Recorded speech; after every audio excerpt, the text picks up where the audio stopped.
Bueno, a esta hora de la mañana quiero darle la bienvenida en los estudios de los desayunos de 24 horas aquí en Guayaquil al doctor Félix Chong. Él es viceministro de Gobernanza y Vigilancia de Salud Pública. Gracias por acompañarnos, muy buenos días. Gracias por la invitación. Bueno, señor viceministro, la tarde de ayer la ministra de Salud anunció al país que se habían confirmado 5 nuevos casos, a más del primero diagnosticado, y que se trata de una señora que llegó de España el 14 de febrero, y que estas 5 personas pertenecerían al círculo cercano de ella, serían familiares de ella, ¿no?, que mantuvieron contacto. Quisiera primero empezar esta entrevista preguntándole si se mantiene la cifra hasta el momento o ha habido alguna variación. Bueno, después de que se confirmó el caso de la señora que vino de España, se comenzó a hacer la búsqueda activa y el seguimiento de contactos. Obviamente, el seguimiento que se hizo fue a nivel de los familiares, a nivel de los pasajeros, a nivel del personal del aeropuerto y a nivel de los trabajadores de la salud que la atendieron. En esto, como se hizo una búsqueda constante y exhaustiva, se detectó y se diagnosticó tempranamente justo lo que usted está diciendo, que son los 5 familiares de la persona del caso confirmado de coronavirus. Ahora, se había hablado de que se estaba realizando un monitoreo de aproximadamente 177 personas. Se había ampliado a ese espectro, pero sin embargo se habló de más de 280 pasajeros que compartieron el vuelo con la señora, con la primera paciente diagnosticada con coronavirus acá en el país. ¿Se ha podido ya contactar a los 100 que estarían faltando, que mantuvieron ese contacto en primera instancia con ella? En total son 177 los contactos, pero entre los 177 contactos están el grupo que le nombré, familiares, personal de salud. ¿Están ya todos los pasajeros incluidos también en esos 177? Personal del aeropuerto, y familiares. Se hizo la búsqueda exhaustiva y cuando la aerolínea entregó el listado, obviamente hubieron puestos vacíos en el avión. Entonces, realmente no fueron los 290 pasajeros que estaban en el avión. Ahora, ¿cuál es el tipo de monitoreo que se realiza a estas personas que han mantenido el contacto? Y se lo pregunto porque si bien ella ingresó el 14 de febrero, el 29 conocimos aquí en Ecuador que ya había la confirmación de un caso de coronavirus. El 1, es decir, ya 17 días después aproximadamente, se registran 5 casos más. Con estas personas que han mantenido el contacto, repito, ¿cuál es el tipo de monitoreo que realizan ustedes como Ministerio de Salud? Nosotros como Ministerio de Salud cogemos y primero localizamos a todos los contactos, tanto lo que es dirección, teléfonos o correos. Entonces, lo que hace el Ministerio de Salud, ni bien nos ponemos en contacto vía telefónica o por correo, si el familiar o el pasajero o el personal de salud contestan la llamada o el correo, lo que hacemos es mandar justamente un equipo de salud a los domicilios para que hagan el control o el chequeo médico respectivo. Ahora, de los 6 personas que están confirmadas, 5 se ha dicho que tienen síntomas leves y que permanecen en sus domicilios con monitoreo.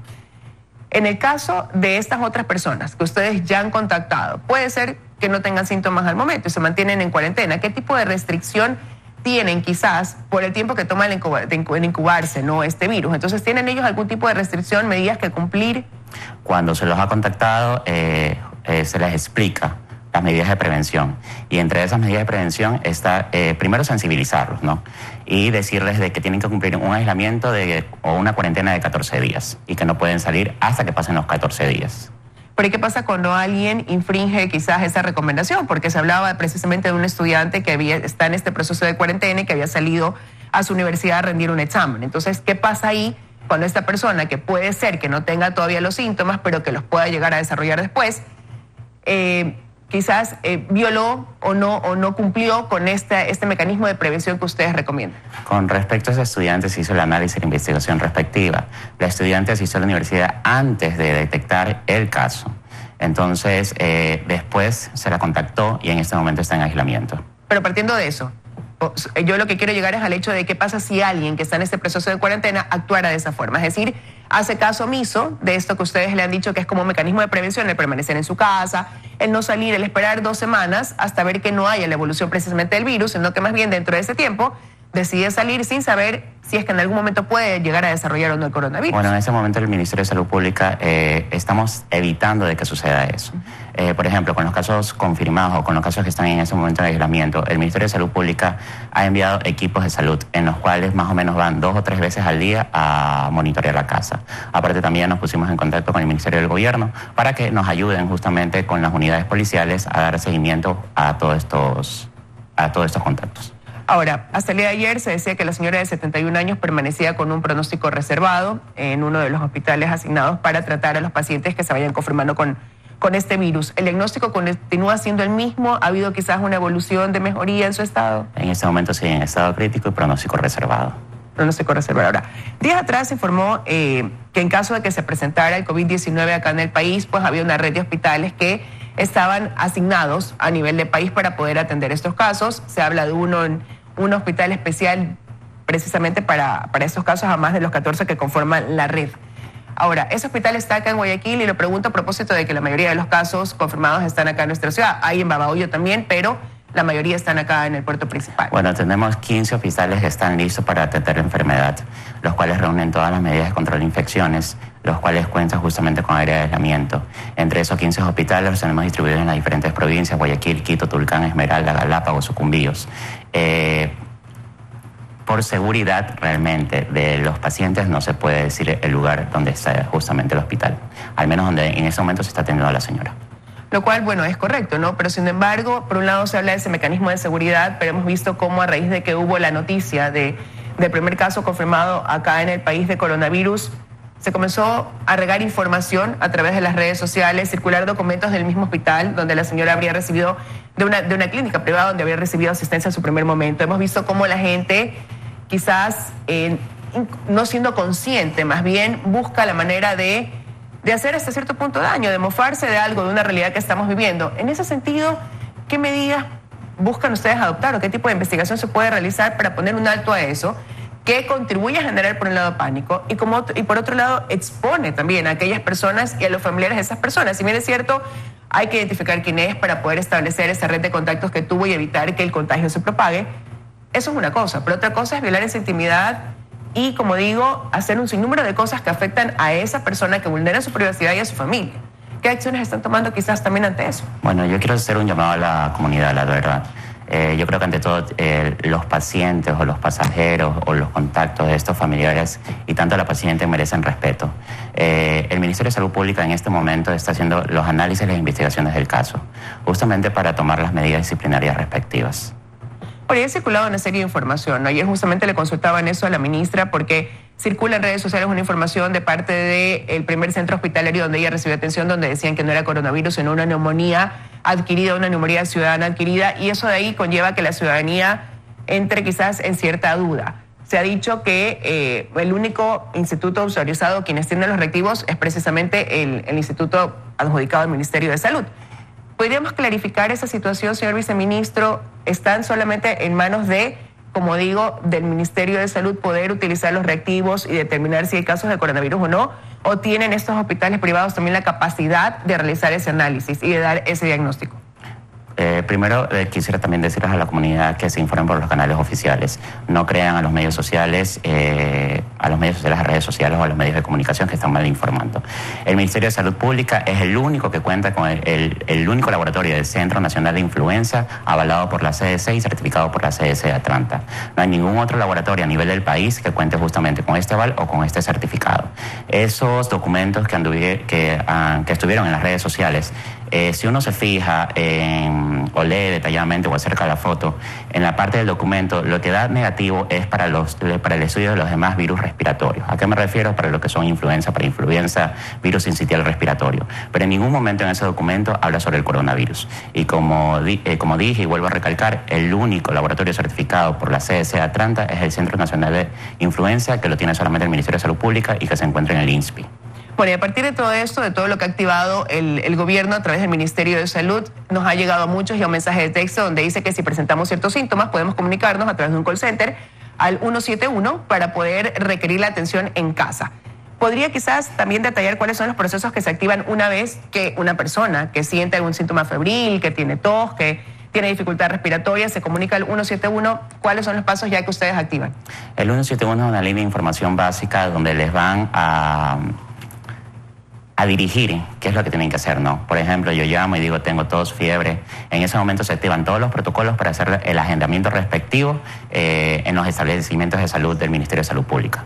Es decir, esta persona lo que hace es recibir una cita médica asignada, me imagino, al hospital más cercano de los que están activados para ahí poder ser atendida. No es que el médico va a casa y realiza algún tipo de examen. Tenemos la estrategia médico del barrio que puede estar apoyando en eso. La estrategia médico del barrio se conforma por un médico, enfermera y un técnico de atención primaria en salud. En el caso de requerirlo, la estrategia médico del barrio puede atender a los pacientes. Pero lo que realmente se quiere, o sea, primero tenemos que tener una corresponsabilidad, es decir, tenemos que aportar tanto a la comunidad, no solamente enfocarnos en que nosotros llamamos y nos tienen que ir a atender a la casa. Nosotros, si ya presentamos signos y síntomas, tenemos que recurrir a los establecimientos de salud, a los hospitales, ¿no? Dependiendo. Ahora, pero esto de aquí coincide en que estamos también en una etapa invernal, donde hay un sinnúmero de enfermedades con síntomas parecidos, con síntomas febriles. Eso puede conllevar a que en un momento dado también haya una cantidad masiva de gente acudiendo a los hospitales por temor a que aquello que tiene sea un coronavirus. Entonces, ahí, ¿cuál es el mecanismo que ustedes recomiendan entonces precisamente para evitar que haya también esta concentración de gente, esta concentración masiva que puede incluso convertirse en un factor de riesgo también de contagio en un determinado momento? En estos momentos, nuestro personal de salud por ejemplo, el Ministerio de Salud Pública se está manejando en 6 líneas estratégicas. En estas 6 líneas estratégicas está lo que es vigilancia activa, detención temprana. En lo que es vigilancia activa y detención temprana tenemos lo que es las capacitaciones y socializaciones, tanto en lo que es a nuestro personal de salud, como es a la red complementaria de salud, como es a la red pública integral de salud. Y bueno, y no solamente a lo que es personal de salud. Esto también va dirigido a la comunidad. Es decir, que si tenemos en los establecimientos de salud, en las salas de espera, nuestros pacientes, se los está educando. ¿Justamente para qué? Para no estar saturando el segundo nivel de atención o el tercer nivel de atención, que son los hospitales. Entonces lo que estamos haciendo es educando a la comunidad constantemente. Ahora, pese a que hay una campaña activada, que se nos está diciendo cuáles son los mecanismos de prevención, lo cierto es que hay cierto temor en la ciudadanía y eso se pudo ver reflejado el mismo día que se dio el anuncio de que había un caso confirmado. La gente se volcó a las calles a adquirir mascarillas, gel antibacterial, alcohol. Hoy se habla de un desabastecimiento, la gente sigue buscando y ya no encuentra. Entonces, en ese sentido, ¿qué se hará ante esta situación que está perjudicando quizás a quienes sí requieren de una mascarilla? Hay gente que no la necesita, pero el temor está. Entonces, todos quieren hoy por hoy portar una mascarilla para evitar el contagio. Veía unos posteos en redes sociales donde decían que los niños, por ejemplo, que tienen cáncer, tienen la dificultad hoy de adquirir su mascarilla porque está desabastecido el mercado. Hay gente que dice que por las calles ve la venta de estas mascarillas. Entonces, ¿cómo también controlar esta situación? El Ministerio de Salud Pública viene trabajando en conjunto con las demás instituciones o ministerios o los demás ministerios.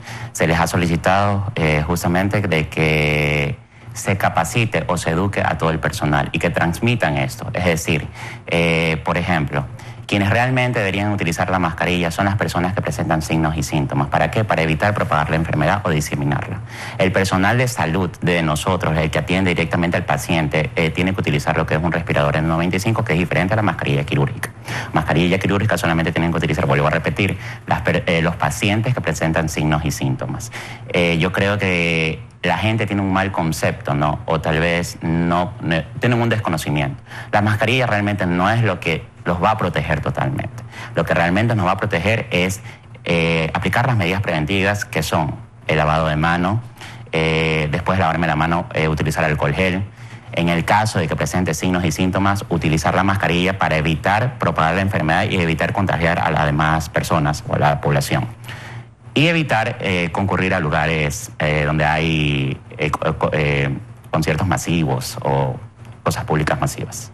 Bueno, han quedado suspendidos muchos de estos actos masivos precisamente como medida de prevención, pero hay temor y eso, la gente tiene miedo que incluso en ir, no sé, no solamente a un centro comercial, no solamente hablemos de lugares de espectáculos masivos, sino lugares donde hay mucha concurrencia de gente.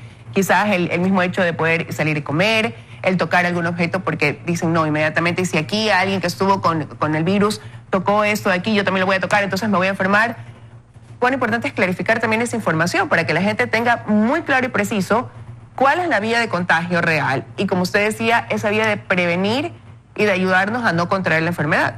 Bueno, para realmente contraer la enfermedad, primero que tengo que tener un contacto más o menos aproximadamente de 2 metros.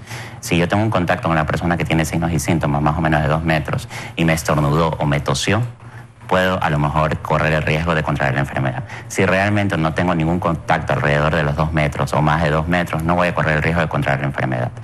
Sí quisiera explicar que, si bien es cierto la gente está alarmada y asustada, pero la tasa de letalidad de esta enfermedad es un aproximado de 2 al 4%.